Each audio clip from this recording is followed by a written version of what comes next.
जितने बच्चे 2025 board exam देने वाले हो तो उनके लिए वीडियो सबसे ज्यादा इंपॉर्टेंट है। आज मैं आप लोगों को बहुविकल्पीय प्रश्न बताने वाला हूं पूरे के पूरे किताब के।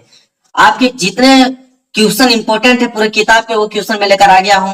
और आज की वीडियो में आप लोगों को 50 ऐसे क्वेश्चन बताऊंगा जो कि आपके एग्जाम में सीधे आने वाले हैं। और 50 क्वेश्चन अगर आप तैयार कर लेते हो तो ऑब्जेक्टिव क्वेश्चन में कहीं भी आप लोगों को दिक्कत नहीं होगी, सारे क्वेश्चन आप सही करके आओगे। वीडियो को लाइक कर देना, चैनल पर नया होगा तो चैनल को जरूर सब्सक्राइब कर लेना। और मुझसे पहले आप लोग आंसर बता देना कमेंट में। अगर आपको आ रहा है तो मुझसे पहले ही कमेंट कर देना कि इसका क्या सही होगा। लास्ट में अपना स्कोर जरूर शेयर करना कि 50 में आपने कितना क्वेश्चन सही किया है। बहुत अच्छे अच्छे क्वेश्चन लेकर आया हूं जो एग्जाम के दृष्टिकोण से बहुत ज्यादा महत्वपूर्ण है, जो हर साल आते हैं वही प्रश्न मैं आप लोगों को बताने वाला हूं।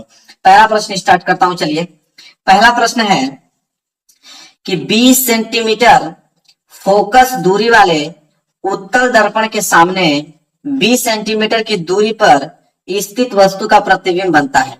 कहने का मतलब एक उत्तल दर्पण है जिसकी फोकस दूरी आपको 20 सेंटीमीटर दिया है और उत्तल दर्पण के सामने 20 सेंटीमीटर दूरी पे एक वस्तु को रखा गया है। तो बताइए कि प्रतिबिंब कितना दूरी पर बनेगा। तो आपको सिंपल करना क्या है कि फोकस दूरी आपको दिया है 20 सेंटीमीटर, तो 20 सेंटीमीटर फोकस दूरी। हालांकि उत्तल दर्पण है तो फोकस दूरी किसमें होगा, प्लस में होगा।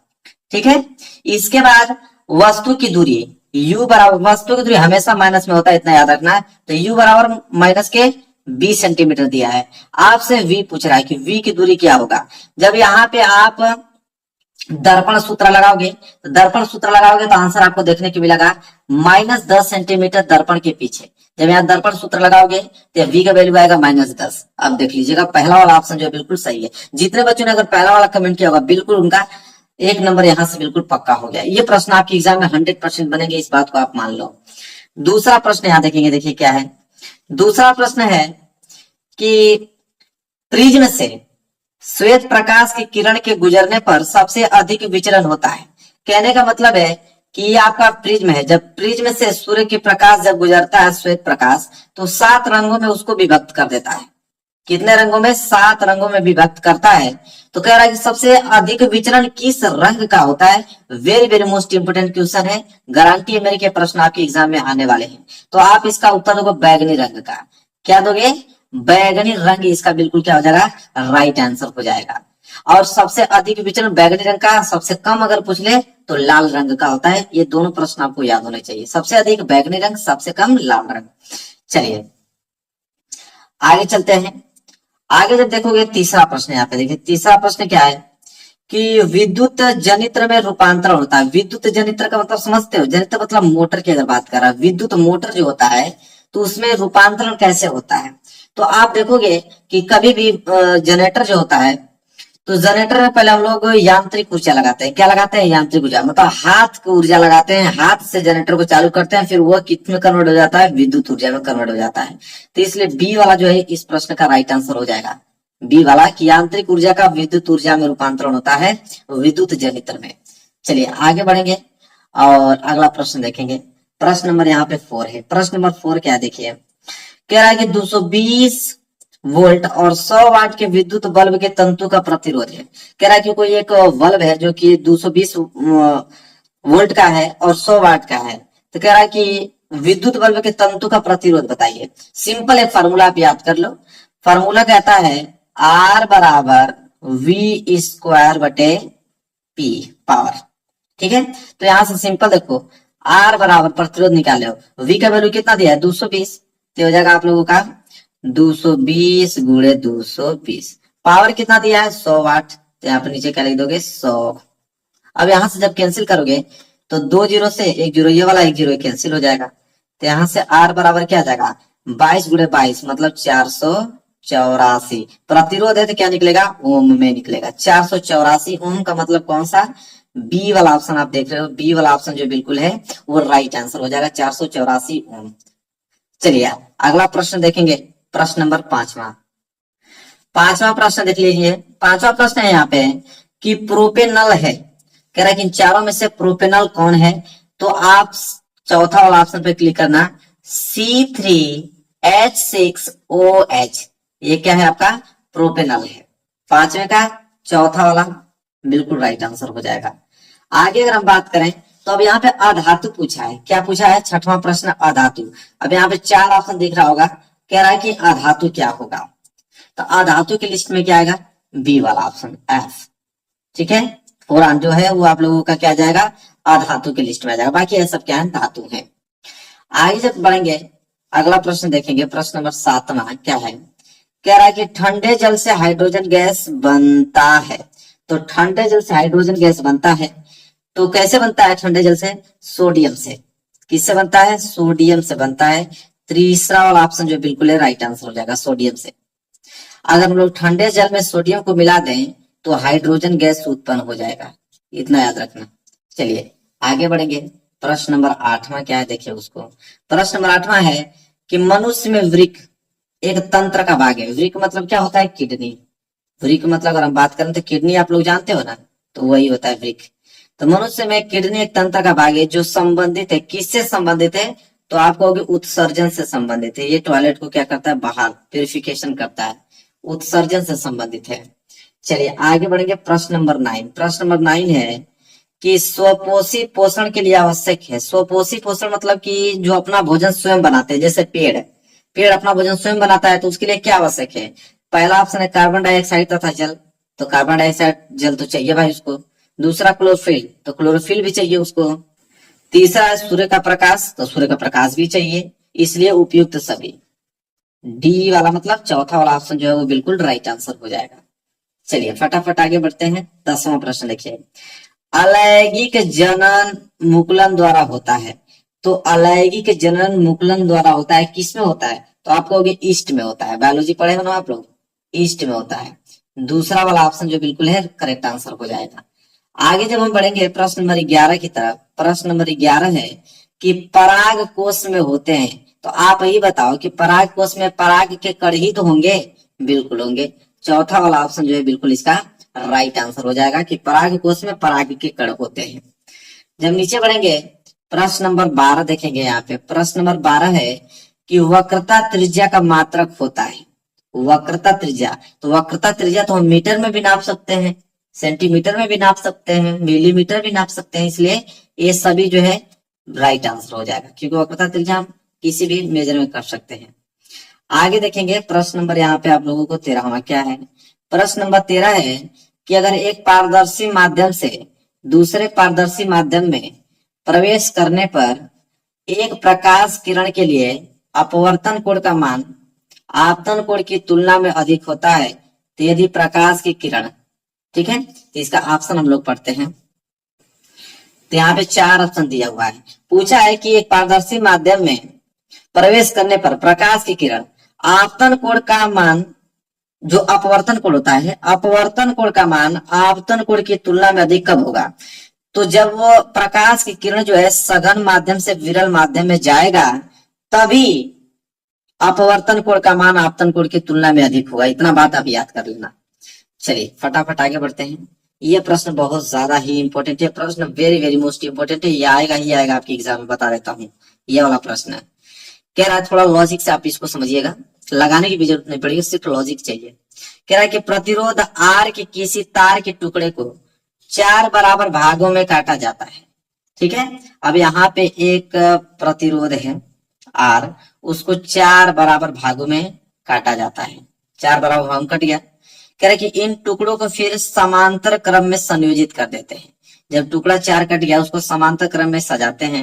यदि तुल्य प्रतिरोध आर डैश हो, देखो आर डैश लिखा है, आर डैश हो तो आर बटे, यहाँ पे आर डैश कर लेना, ठीक है, यहाँ पे पूछता है, यहाँ डैश लगा है, आर डैश बटे आर का आम मान क्या होगा। ठीक है, तो जब भी आपको आर डैश बटे आर का मान पूछे, यहाँ मैं लिख देता हूं, ध्यान समझना, जब भी आपको आर डैश बटे आर का मान पूछे तो समझ लेना कि 1 बटे 4 टुकड़ा किया था ना, तो 4 का स्क्वायर कर दो, 16 होगा, 1 बटे 16 होगा। डी वाला मतलब चौथा वाला ऑप्शन जो बिल्कुल राइट आंसर हो जाएगा। लेकिन क्वेश्चन को थोड़ा सा बस घुमा देता है, क्वेश्चन यही रहता है, अनुपात को चेंज कर देता है, आर को ऊपर कर देगा और आर डैश को नीचे कर देगा, तो उस सिचुएशन में आंसर 16 आने लगता है। बस इतना ही ध्यान रखना है, थोड़ा सा कन्वर्ट कर देता है। तो यहाँ पे फिलहाल चौथा ऑप्शन सही होगा, लेकिन मैं बता दिया, उसको भी ध्यान में रखना। चलिए अगला प्रश्न देखते हैं, प्रश्न नंबर 15। प्रश्न नंबर 15 क्या है कि विद्युत धारा का मापन किया जाता है, मतलब ये विद्युत धारा को हम किससे नापते हैं, तो आप कहोगे अमीटर से नापते हैं। ये तो बहुत ज्यादा सिंपल है, अमीटर से नापते हैं। 15 का दूसरा वाला जो है बिल्कुल राइट आंसर हो जाएगा। चलिए आगे जब बढ़ेंगे, अगला प्रश्न आप देख लीजिए, प्रश्न नंबर 16। प्रश्न नंबर 16 क्या बोला है कि धावन सोडा का रासायनिक सूत्र होता है। धावन सोडा मतलब जो कपड़ा वाला धोते हैं सोडा, उसका रासायनिक सूत्र क्या होता है। मैंने बहुत बार आप लोगों को बताया है कि Na2CO3 10H2O होता है तीसरा वाला, धावन सोडा का, जिसे हम बोलते हैं सोडियम कार्बोनेट बोलते हैं। तो तीसरा वाला ऑप्शन जो है बिल्कुल राइट आंसर हो जाएगा। आगे जब बढ़ेंगे तो अगला प्रश्न देखेंगे, प्रश्न नंबर 17, जो बोला है कि एक विलयन नीले लिटमस को लाल कर देता है तो इसका पीएच मान होगा। मैंने आप लोगों को एक ट्रिक बताया था अनिल करके, मैंने एक ट्रिक बताया था अनिल करके। अ मतलब होता है अम्ल, अ मतलब क्या होता है अम्ल। अम्ल जो होता है वो नीला से क्या कर देता है, लाल कर देता है। अम्ल जो है नीले से लाल कर देता है। वही पूछा है कि नीले लिटमस को लाल कर देता है, तो 100% वो कहलाएगा आप लोगों का अम्ल। अम्ल का पीएच मान 7 से कम होता है, तो 7 से कम मतलब 6 वाला ऑप्शन जो है बिल्कुल राइट आंसर हो जाएगा। कितना अच्छा। चलिए आगे बढ़ेंगे फटाफट, प्रश्न नंबर 18। और यहाँ पे देखेंगे प्रश्न नंबर 18 क्या पूछा है। प्रश्न नंबर 18 है कि निम्न में से कौन ऊर्जा का सिक्का, ऊर्जा का सिक्का मतलब एनर्जी ऑफ मनी या मुद्रा के रूप में जाना जाता है। तो ऊर्जा का सिक्का किसे कहा जाता है, तो आप कहोगे एटीपी को कहा जाता है। किसको कहा जाता है, एटीपी को कहा जाता है। दूसरा वाला जो है राइट आंसर हो जाएगा। चलिए मेरे प्यारों बच्चों आगे बढ़ते हैं, प्रश्न नंबर 19 देख लो क्या है। प्रश्न नंबर 19 क्या पूछा है, कह रहा है कि निम्न में से कौन सा एक केवल जंतुओं में पाया जाता है, मतलब सिर्फ जंतुओं की बात करें, इस जंतु में कौन सा चीज पाया जाता है, श्वसन हार्मोन्स वृद्धि तंत्रिका तंत्रिका तंत्र। बिल्कुल दूसरा वाला ऑप्शन जो है बिल्कुल राइट आंसर हो जाएगा, तंत्रिका तंत्र पाया जाता है जंतुओं में केवल। आगे अगर हम बढ़े अगले प्रश्न की तरफ, प्रश्न नंबर यहाँ देखेंगे 20वां। प्रश्न नंबर 20वां क्वेश्चन क्या पूछा गया है कि मेंडल ने अपना प्रयोग निम्न में से किस पौधे पर किया। तो आनुवंशिकता का जो नियम मेंडल ने दिए थे वो कौन सा पौधे पे एक्सपेरिमेंट किए थे, तो आप कहोगे मटर पे। मटर मतलब पहला वाला ऑप्शन जो है बिल्कुल राइट आंसर हो जाएगा, मटर पे। चलिए अगला प्रश्न बढ़ेंगे प्रश्न नंबर 21 की तरफ। चलिए फटाफट बढ़ते हैं, प्रश्न नंबर 21वां देख लीजिए क्या है। प्रश्न नंबर 21 बहुत इंपॉर्टेंट प्रश्न है कि निम्नलिखित में से कौन सी एक पराबैंगनी किरणें को पृथ्वी पर आने से रोकता है। तो पृथ्वी पर आने से जो पराबैंगनी किरणों को कौन रोकता है मेरे प्यारे बच्चों, आप कहोगे ओजोन परत। क्या, ओजोन परत रोकता है। दूसरा वाला ऑप्शन जो है बिल्कुल राइट आंसर हो जाएगा। चलिए आगे जब बढ़ेंगे प्रश्न नंबर 22वां देखिए क्या है। प्रश्न नंबर 22वां प्रश्न पूछा गया है कि एक विलयन नीले लिटमस को लाल कर देता है तो उसका पीएच मान क्या होगा। अभी मैंने आप लोगों को बताया नीले को लाल अम्ल ही कर सकता है, और अम्ल का पीएच मान यहाँ पे क्या होता है 6, 7 से कम होता है ना, तो 7 से कम तो 6 ही दिख रहा है, पहला वाला ऑप्शन है। ठीक है, इतना ज्यादा इंपॉर्टेंट है। देखिए मैं 2 बार इस क्वेश्चन को ले लिया क्योंकि बहुत ज्यादा इंपॉर्टेंट था। प्रश्न नंबर 23 देखिए क्या है कि धावन सोडा का रासायनिक नाम है। तो धावन सोडा, ठीक है, तो धावन सोडा भी मैंने बताया, उसका सूत्र बताया था ना। देखिए आप प्रश्न इस तरह पूछ लिया कि धावन सोडा का रासायनिक नाम मैंने बताया था सोडियम कार्बोनेट होता है।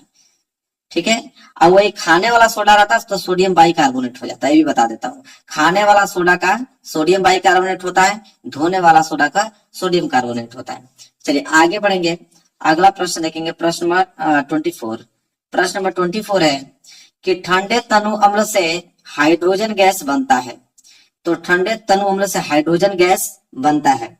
तो मैं आपको बता देना चाहूंगा कि यहाँ पे जिंक है, जो देखिए ध्यान से, अगर जिंक को अगर आप ठंडे जल में मिला देते हो तो जिंक को जैसे ठंडे जल से अभिक्रिया कराओगे ना, तो यहाँ पे देखिएगा उत्पाद में कि हाइड्रोजन गैस निकलेगा। तो यहाँ पे चौथा ऑप्शन जो है, चौथा क्या है, तीसरा है, यहाँ तीसरा कर लीजिएगा। तीसरा वाला ऑप्शन जो बिल्कुल राइट आंसर हो जाएगा। ठीक है, ये चौथा है, ये आपका तीसरा, मैं लिख देता हूँ, ये आपका तीसरा वाला ऑप्शन है क्या, जिंक। चलिए आगे बढ़ेंगे, अगला प्रश्न क्वेश्चन नंबर 25। देखिए क्वेश्चन नंबर 25 क्या है। क्वेश्चन नंबर 25 में पूछा है कि पीतल है, मतलब पीतल क्या है। आपको भी मालूम है पीतल जो है कई धातुओं से मिश्रण बनता है, मतलब मिश्र धातु होता है पीतल। ठीक है, पीतल जो है वो कैसा ही धातु है, मिश्र धातु है। चौथा वाला ऑप्शन जो है बिल्कुल राइट आंसर है। आगे देखिए, ये कितना सिंपल प्रश्न है, इंपॉर्टेंट भी है। कार्बन परमाणु की संयोजकता है, तो आपको भी मालूम भाई कि कार्बन परमाणु की संयोजकता C4, मतलब क्या होता है, 4 होता है इसका संयोजकता। और यहाँ पे तीसरा वाला ऑप्शन जो है बिल्कुल राइट आंसर हो जाएगा। तो कार्बन परमाणु की संयोजकता 4 होती है। चलिए फटाफट आगे बढ़ते हैं। प्रश्न नंबर 27 देख लो क्या है। प्रश्न नंबर 27 से पूछा है कि प्रकाश संश्लेषण क्रिया में ऑक्सीजन गैस निकलती है। ठीक है, आपको मालूम है जब प्रकाश संश्लेषण क्रिया होता है तो ऑक्सीजन किससे निकलता है, जल से। किससे निकलता है, जल से ऑक्सीजन निकलता है। दूसरा वाला ऑप्शन जो है बिल्कुल राइट आंसर हो जाएगा। चलिए आगे बढ़ते हैं। अगला प्रश्न देख लीजिए क्या है। अगला प्रश्न है प्रश्न नंबर 28। कह रहा है कि स्वपोषी पोषण के लिए आवश्यक है। तो स्वपोषी पोषण मतलब जो अपना भोजन स्वयं बनाते हैं। मैंने अभी कहा था कि स्वपोषी पोषण जो अपना भोजन स्वयं बनाते हैं उनको कार्बन डाइऑक्साइड तथा जल दोनों चाहिए, क्लोरोफिल भी चाहिए, सूर्य का प्रकाश भी चाहिए। इसलिए उपयुक्त सभी जो है इस प्रश्न का राइट आंसर हो जाएगा, चौथा वाला। आगे बढ़ेंगे, अगला देख लो प्रश्न नंबर 29 क्या है। यकृत स्रावित करता है। यकृत जो है वो स्रावित करता है, लीवर की बात कर रहा है कि लीवर क्या स्रावित करता है। तो अब लीवर की अगर हम बात करें तो लीवर पीत रस को स्रावित करता है। बहुत ज्यादा इंपॉर्टेंट है, बहुत ही ज्यादा इंपॉर्टेंट है, आप इसको दिमाग में फिट कर लेना कि यकृत मतलब लीवर क्या स्रावित करता है, तो पीत रस को स्रावित करता है। तीसरा वाला ऑप्शन जो है बिल्कुल राइट आंसर होगा। चलिए फटाफट आगे बढ़ लेते हैं। प्रश्न नंबर 30। प्रश्न नंबर 30 क्या है कि पादप में जाइलम उत्तरदायी है। पादप मतलब होता है पौधा, तो पौधे में जाइलम मतलब होता है कि जल का वहन करने में। क्या होता है, जाइलम मतलब जल का वहन करने में होता है।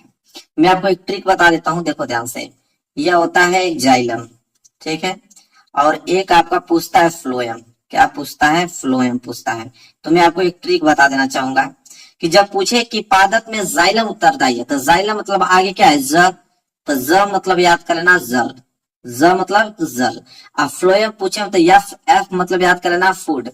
एफ मतलब क्या होता है, फूड। फूड मतलब क्या होता है, भोजन। क्या होता है, भोजन। तो जब भी आपसे प्रश्न पूछे कि पादप में जाइलम उत्तरदायी, तो जाइलम तो जल का वहन करने में। और वही पूछ ले कि पादप में फ्लोएम उत्तरदायी, तो फ्लोएम मतलब फूड मतलब भोजन का वहन करने में, तो उसमें दूसरा वाला ऑप्शन सही हो जाता है। लेकिन जाइलम पूछा इसलिए जल का वहन करने में। तो ये ट्रिक आपके दिमाग से उतरनी नहीं चाहिए, ये प्रश्न बनेंगे आपके एग्जाम में। अगला प्रश्न देखिए 31। कह रहा है केवल जंतु में घुलनशील होता है। अरे जंतु कह रहा हूं, सॉरी, केवल जल में घुलनशील होता है। तो जल की अगर हम बात करें तो जल में कौन सा विटामिन जो है घुलनशील होता है, ठीक है। तो अगर हम बात कर लें तो यहाँ विटामिन बी और सी, विटामिन बी और सी जो होता है मेरे प्यारे बच्चों, यह जल में घुलनशील होता है। तो विटामिन सी यहाँ पे दिया है ना, तो चौथा वाला ऑप्शन जो है बिल्कुल राइट आंसर हो जाएगा। तो केवल जल में घुलनशील विटामिन सी, और न जो कौन नहीं घुलता है, तो KE, DA ये जो विटामिन है ये जल में अघुलनशील होता है। समझ आ गया आप लोगों को। चलिए अगला देखिए प्रश्न नंबर 32 है पराग कोश में होते हैं। अभी मैंने एक प्रश्न जिक्र किया था, पराग कोश में पराग के कण ही होते हैं। चौथा वाला ऑप्शन जो है बिल्कुल राइट आंसर हो जाएगा। आगे बढ़ते हैं। जब आगे बढ़ेंगे अगला प्रश्न है 33 प्रश्न क्या है कि डीएनए पाया जाता है। डीएनए कहाँ पाया जाता है, आपको मालूम है कि डीएनए केंद्रक में ही पाया जाता है भाई। कहाँ पाया जाता है, केंद्रक में पाया जाता है। बहुत सिंपल प्रश्न है, सारे बच्चे इसका आंसर सही दिए होंगे। डीएनए कहाँ पाया जाता है, केंद्रक में पाया जाता है। 33 का चौथा वाला ऑप्शन जो है बिल्कुल राइट आंसर हो जाएगा। चलिए फटाफट बढ़ेंगे और अगला प्रश्न मुकुलन की बात कर रहा है कि मुकुलन पाया जाता है। अभी तो हमने देखा डीएनए केंद्रक में पाया जाता था, अभी हमसे पूछ लिया कि मुकुलन पाया जाता है। तो मुकुलन हाइड्रा में पाया जाता है। कहाँ पाया जाता है, हाइड्रा में पाया जाता है। इसको आप याद कर लेना। चलिए आगे बढ़ते हैं। अगला प्रश्न देख लीजिए 35 प्रश्न है कि मेंडल के अनुसार, किनके अनुसार, मेंडल के अनुसार मटर के शुद्ध लंबे पौधे का जीन प्रारूप क्या होगा। तो मेंडल के अनुसार मटर के अगर शुद्ध लंबे पौधे का अगर जीन प्रारूप देखें तो दोनों कैपिटल होंगे, कैपिटल TT। क्या हो जाएंगे, कैपिटल TT। पहला वाला ऑप्शन जो है बिल्कुल राइट आंसर हो जाएगा। आगे बढ़ेंगे। अगला प्रश्न है 36 क्या है कि मानव में गुणसूत्रों की संख्या क्या है। तो ये बात तो आपको मालूम है कि 2 जोड़ी होता है, जिसमें एक जोड़ी में कितने पाए जाते हैं, 23 पाए जाते हैं। तो यहाँ पे गुणसूत्रों की संख्या पूछा था, 23 दूनी के 46। यहाँ पे तीसरा वाला ऑप्शन जो है बिल्कुल राइट आंसर हो जाएगा। आगे बढ़ेंगे और अगला प्रश्न देखिए क्या है 37 प्रश्न है कि समतल दर्पण की फोकस दूरी होती है। आपको भी मालूम है कि समतल दर्पण की अगर आपसे पूछ रहे कि फोकस दूरी, तो समतल फोकस दूरी अनंत होती है। कितना होता है? अनंत। कितनी भी दूरी आप चले जाओ, समतल दर्पण की फोकस दूरी क्या होता है? अनंत होता है। चलिए अगला प्रश्न बढ़ेंगे। अगला प्रश्न है मेरे प्यारे बच्चों 38, कह रहा है कि समतल दर्पण द्वारा निर्मित प्रतिबिंब का आवर्धन होता है। इतना याद कर लेना कि समतल दर्पण है और उससे प्रतिबिंब का आवर्धन पूछ रहा है, मतलब v जो है u के बराबर होता है, इसलिए वहां पे आवर्धन जो होता है एक होता है। क्या होता है? एक होता है। जब भी आपसे प्रश्न कोई पूछे कि समतल दर्पण द्वारा निर्मित प्रतिबिंब का आवर्धन क्या होता है, हमेशा एक आप आंसर दीजिएगा।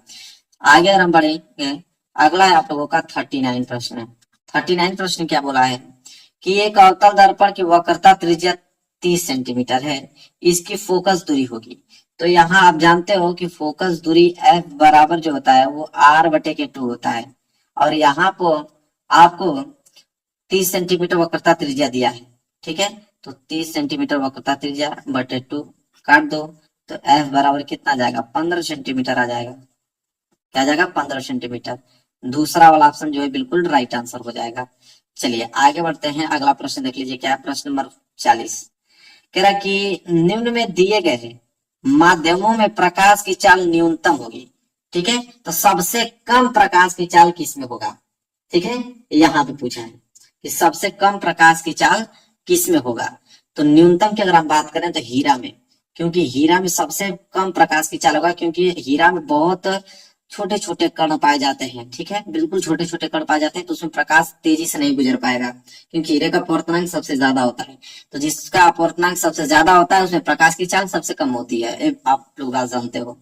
आगे चलिए बढ़ते हैं, अगला है 41 प्रश्न। कह रहा है कि सामान्य स्वस्थ आंख के लिए दूर बिंदु होता है। ठीक है, तो यहाँ पे सामान्य स्वस्थ आंख के लिए दूर बिंदु, अगर आपकी आंखें बिल्कुल स्वस्थ हैं, अगर आपकी आंखें आप बिल्कुल स्वस्थ है तो आप कितना दूर तक देख सकते हो। तो अगर हम लोगों की आंखें स्वस्थ है तो हम लोग तो चंद्रमा को भी देख लेते हैं, सूर्य को भी देख लेते हैं। ठीक है, तो यहाँ पे जो इसका आंसर होगा वो हो जाएगा अनंत। अनंत में मतलब अनंत दूरी होती है। चलिए 41 का जो है चौथा वाला ऑप्शन जो है बिल्कुल राइट आंसर हो गया। आगे बढ़ेंगे 42 प्रश्न देखते हैं। अगला आप लोगों का है 42 प्रश्न, क्या है देखते हैं। कह रहा है कि दूरदृष्टि दोष के कारण प्रतिबिंब बनता है। अगर आपकी आंखों में दूरदृष्टि दोष है तो प्रतिबिंब जो है हमेशा रेटिना के पीछे बनता है, हमेशा रेटिना के पीछे बनेगा। अगर ये निकट दृष्टि दोष आपकी आंखों में रहता तो रेटिना के आगे बनता। अगर बिल्कुल आंखें आपकी स्वस्थ रहती तो रेटिना पर बनता। चलिए आगे बढ़ते हैं, अगला प्रश्न देखो 43 प्रश्न क्या है कि प्रकाश का प्रकीर्णन सबसे कम होता है। देखो प्रकाश का प्रकीर्णन अगर सबसे कम होता है तो वो लाल रंग के लिए होता है। किसके रंग के लिए? लाल रंग। याद कर लेना मेरे प्यारे, तो बहुत ज्यादा इंपॉर्टेंट ये प्रश्न है प्रकीर्णन का, कि प्रकाश का प्रकीर्णन सबसे कम लाल रंग के लिए होता है। आगे बढ़ेंगे, अगला प्रश्न है यहाँ पे 44 प्रश्न है कि विद्युत आवेश का मात्रक होता है।